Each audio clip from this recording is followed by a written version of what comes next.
Napongeza kwanza vijana wangu wameweza kujituma.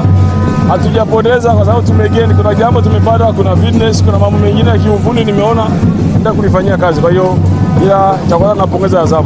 Walicheza mchezo mzuri, walikuwa juzi yetu, kwa hiyo wanastahili ushinda, nawapongeza sana. Nimepata wachezaji wa huko mbele, lakini kwa sababu ya kuchelewa kuwaingiza kwenye mfumo tulipata ile shida ya kufungiwa. Nimekuja kufunguliwa leo, kwa hiyo nadhani kama leo usiku wataweka kwenye mfumo, maybe next game watakuwepo. Tutarajie nini kwenye mchezo unaofuata? Pambana, tutarajie kuona timu inaendelea tena kuwa vizuri, itakuwa bora kuliko ilivyokuwa leo. Azam imewapa mechi ngumu bila shaka. Ni kawaida kwa ligi, ni timu zoefu, na kama nilisema tumeona wapi tutumike. Nimenipatia picha ya wapi tumefikia ili tuweze kuendelea kutumika.